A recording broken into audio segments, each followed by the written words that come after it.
শুরুতে জানিয়ে দেব উপজেলা পরিষদ নির্বাচন ভোট পড়েছে 7 থেকে 8% বলছে ইসি অতিরিক্ত সচিব। জানিয়ে দেব বিএনপি জনগণকে ভয় পায় বলেই ভোটে আসে না বলছে নৌ প্রতিমন্ত্রী। এছাড়া রয়েছে জনগণ সরকারকে ক্ষমতা থেকে টেনে হিঁচড়ে নামাবে বলছে আমিনুল হক। সর্বশেষ জানিয়ে দেব সিলেটে ছাত্রলীগের দুই পক্ষের সংঘর্ষে 3 মোটরসাইকেলে আগুন। উপজেলা পরিষদ নির্বাচন 2 ঘন্টায় ভোট পড়েছে 7% বলছে ইসি অতিরিক্ত সচিব। সারা দেশে চলছে ষষ্ঠ উপজেলা পরিষদ নির্বাচনের দ্বিতীয় ধাপের ভোট গ্রহণ। 156টি উপজেলায় সকাল 8টা থেকে একযোগে ভোটের কার্যক্রম শুরু হয়েছে বা নিরবিচ্ছিন্নভাবে চলবে বিকেল 4টা পর্যন্ত এই ভোট। ভোট শুরুর প্রথম 2 ঘন্টায় অর্থাৎ সকাল 8টা থেকে 10টা পর্যন্ত সারা দেশে অঞ্চলভিত্তিক 7 থেকে 8% ভোট পড়েছে। মঙ্গলবার 21 মে সকাল 11:15টায় ইলেকশন কমিশনের অতিরিক্ত মহাসচিব অশোক কুমার দেবনাথ এই তথ্য নিশ্চিত করেছেন।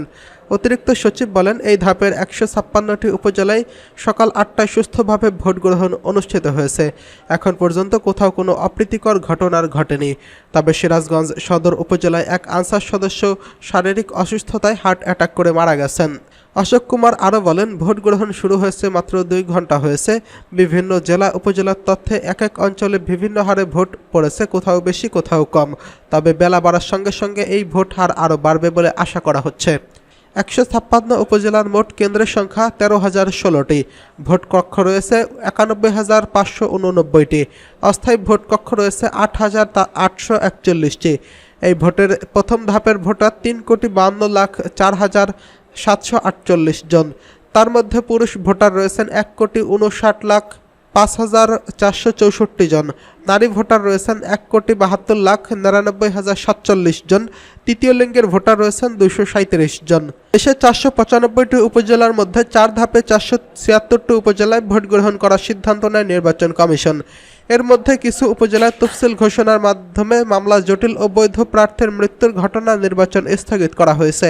19টি উপজেলা নির্বাচন পরিষদ নির্বাচনের সময় হয়নি, পরে সেসব পরিষদ ভোট দেওয়া হবে বলে জানান সংস্থাটি।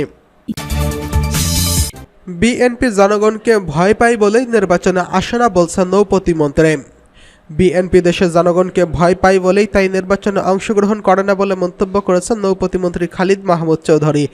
আজ মঙ্গলবার 21 মে সকালে জেলার বৌচাগঞ্জ এলাকায় ভোটকেন্দ্রে ভোট দিতে গিয়ে সাংবাদিকদের প্রশ্ন জবাবে তিনি এসব কথা বলেন। নৌ প্রতিমন্ত্রী বলেন, বিএনপি বুঝতে পেরেছে ভোটে এলে তাদের সম্মান থাকবে না, কাজেই এখন তারা ভোট বর্জন শুধু না দেশবিরোধী কর্মকাণ্ডেও জড়িত হয়ে পড়ছে। সমগ্র পৃথিবী আজ যুদ্ধে জড়িয়ে পড়ছে। এরকম একটি অর্থনৈতিক বিরাজমান পরিস্থিতি, কোথাও তারা দেশের জন্য কথা বলবে, তা না করে তারা দেশকে কিভাবে নিচে নামানো যায় সেই প্রক্রিয়ার সঙ্গে জড়িত রয়েছে। এটা খুবই দুঃখজনক। আমরা দেখেছি বিএনপি জন্মলগ্ন থেকেই বাংলাদেশের অর্থনৈতিক দুরবস্থা দেশকে তুলিয়ে দেওয়ার রাজনীতি করে আসছে। কারণ তারা মুক্তিযুদ্ধের চেতনায় বিশ্বাস করে না, তারা মুক্তিযুদ্ধ মানে না, আমাদের স্বাধীন সার্বভৌম বাংলাদেশের মাথা উঁচু করে দাঁড়াক তারা চায় না।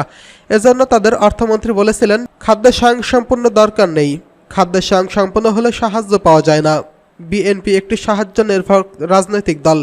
তিনি আরও বলেন, এখন জাল ভোট দেওয়ার কোনো প্রচলন নেই, ভোটে মানুষের আগ্রহ আছে। প্রচারণায় দেখা গেছে এখন কাজের মৌসুম, প্রচণ্ড গরম ও বৃষ্টি হচ্ছে।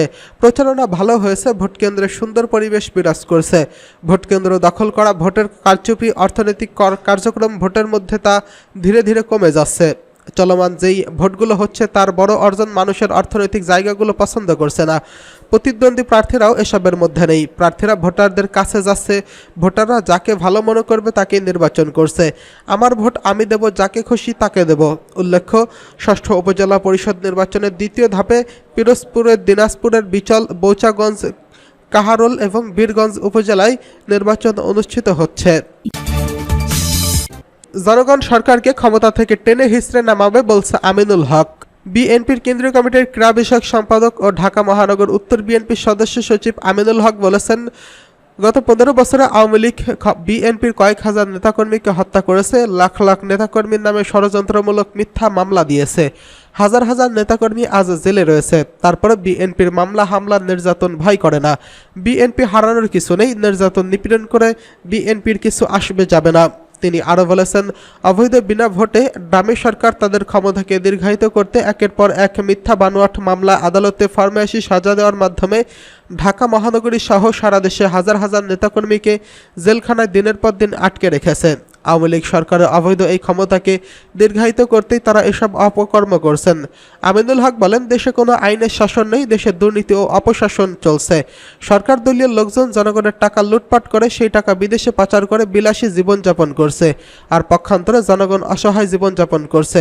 তিনি বলেন, সারা দেশে টাকা লুটপাট করে পাচার করে ক্ষমতা আঁকড়ে ধরে রাখতে চায়, তাদের জনগণ ক্ষমা করবে না। জনগণ জবরদখলবাজ এই অবৈধ সরকারকে ক্ষমতা থেকে টেনে হিঁচড়ে নামাবে। দ্রব্যমূল্যের ঊর্ধ্বগতির বিষয়টি তুলে ধরে আমিনুল হক বলেন, আজকে মানুষ বেঁচে থাকার অধিকার চাই, নিজের মৌলিক অধিকার চাই, নিরাপত্তা চাই, ভোট ও ভাতের অধিকার ফেরত চাই। ঢাকা মহানগর উত্তরের বিভিন্ন থানা বিএনপির কারাবন্দী বনানী থানা বিএনপির আহ্বায়ক ওসমান গনি খোকন, ইমন খান নূর, ১৯ নং ওয়ার্ড জামাইবাজার ইউনিটের সহসভাপতি শাহজাহান বাবুর্চি, গুলশান থানা ১৮ নং ওয়ার্ড বিএনপি সহসভাপতি মেহেদীর হাসান বাপ্পি, ১৮ নং ওয়ার্ড বিএনপি সভাপতি নূর হোসেন নুরু, গুলশান ও বিএনপির নেতা রফিকুল মোড়ল, গুলশান বিএনপির ভারপ্রাপ্ত আহ্বায়ক এস.এম. মামুন প্রমুখ উপস্থিত ছিলেন। এদিকে সিলেটে ছাত্রলীগের দুই পক্ষের মধ্যে সংঘর্ষ, ৩ মোটরসাইকেলে আগুন।